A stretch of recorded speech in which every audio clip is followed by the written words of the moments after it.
trees could move in a forest every night, and you probably wouldn't even notice. There are thousands of the things in even a small forest. You couldn't possibly know the position of everyone. Sure, if your go-to spot had moved, you might be suspicious. But even then, if you don't go often, you'd probably just think you misremembered.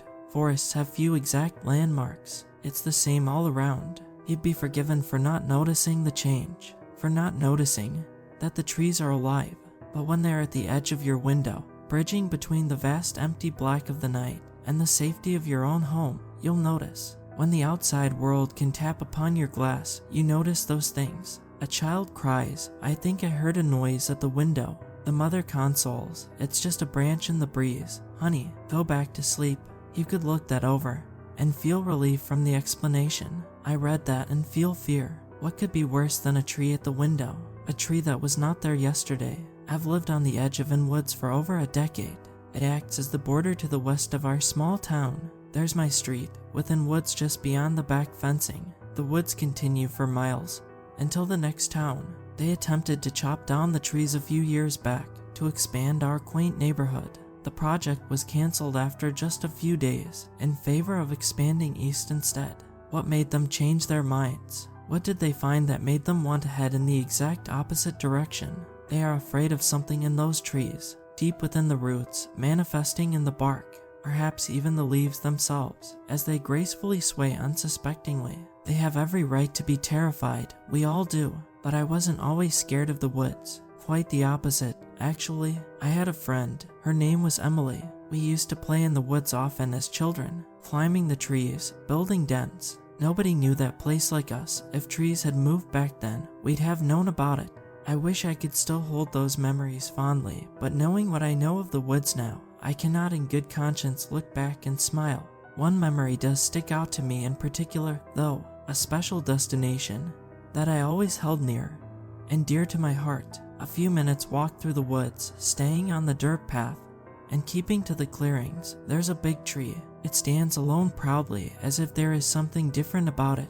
A forest by definition is a large group of trees, but this one didn't feel like part of it.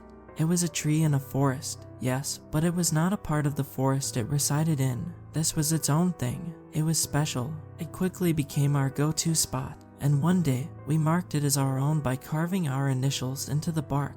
W.E. Emily went missing in those same woods just a few days later. It was our last time together. I think about it a lot. I was 12 at the time. My parents didn't let me join the local search parties. They told me I'd be scared. I convinced them to let me join just once, and my reaction to what I saw seemed to prove them right.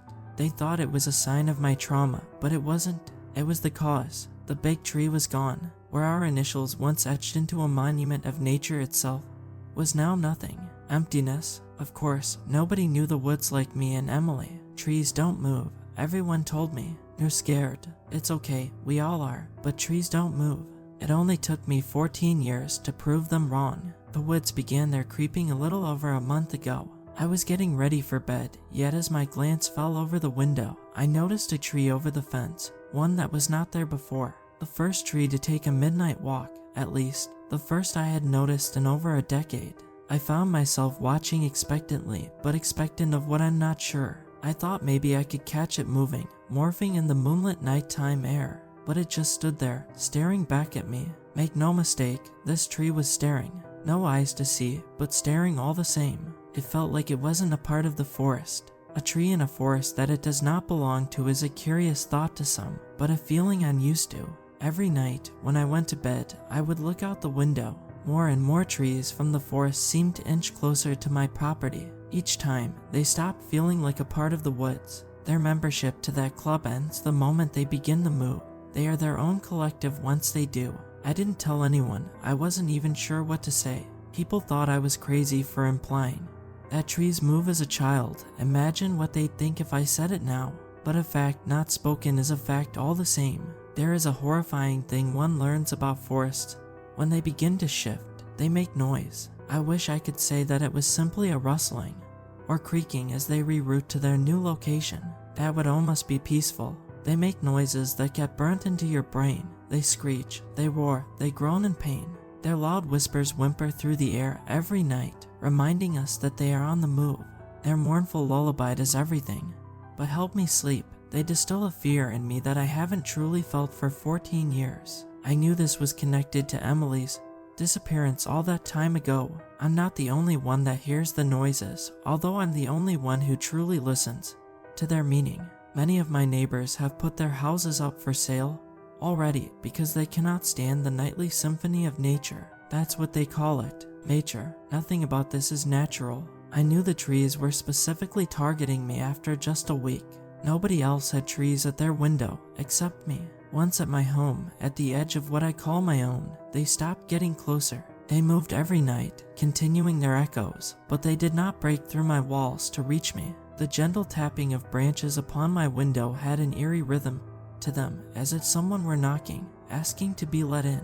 I could almost feel their roots below the ground, beating like veins and flesh. It only took 2 nights of that before I decided to chop the branches. I knew they'd just grow back or move to a new position, but I needed to try it. That's when I discovered why the expansion of our town was cancelled. Blood dripped from the branches as I cut them. This was not sap, this was red, oozing blood. It smelt metallic, and groans could be heard from deep within the forest with every chop of my tools. I had become the conductor of this symphony. For every chop, a loud, horrific screech echoed throughout the woods. It only took 5 before I couldn't continue. You may have noticed that I haven't referred to it as in woods for a while. That's because, as far as I'm concerned, this is no longer in woods. There is not a single tree that has remained in its spot. They have all chosen to disconnect themselves from in woods by moving inwards, towards our town and my life. I considered selling with my neighbors, but despite all the new questions I had, this was the closest I had ever come to answering Emily's disappearance. Last week, I had a dream. I hadn't dreamt in a while, or even slept much for that matter. I dreamt of Emily, now an adult, playing among the trees. We had gone into the woods together to remind ourselves of our childhood. Isn't this fun? Emily spoke with an unclear voice in this dream, almost groans, but I could still understand her. This is, I said, vaguely aware of the real world, acutely knowing that I was sleeping. I just wish you could really be here. Perhaps I never left. Perhaps I've been trying to find my way back to you. We stared at each other before she spoke again. Perhaps you can join me. I jolted awake to the sound of the tapping at my window and the distant choir of the forest. Yet something about this tapping felt different, almost more excited than usual. It scraped along my window after each one, as if to no longer ask to come in, but instead to invite me outside. I peeked through the window. Many of the trees had moved away from my home. Only one was right outside. I was still tired, and my vision felt crooked, but I could clearly make out the letters engraved into the bark. W.E. For a second, I felt calm. I felt the fear of the past 14 years drift away. Emily, I spoke aloud. The forest responded with whispers that felt more gentle this time. I made my way downstairs and out the back of the house. I walked right up to the big tree and placed my hand over our initials. For just a moment there was peace. The groans stopped, as did the tapping of the window. I felt a pressure tightening in my hand at the surface of my palm and fingertips. A creaking sound came not from the forest, but from this very spot on the big tree. It was growing around my hand. It wanted me to join it. It wanted me to become a part of the woods, my veins tangling with the roots, my thoughts tangling with the leaves. I pulled away, bits of skin tearing from the outer layers of my hand. The pain I felt was shared. The creaking returned from the forest, louder than I had ever heard it. The forest is not Emily. Emily would not put me in a position like that. She would not ask me to give up my life to become something I am not. I believe the woods have tangled with Emily's memories. That which she was fond of is now what the trees are fond of. Pieces of her mind scattered across in woods the day she vanished, but her soul is not there. A collective network of trees have been given the gift of thought, and it is terrifying.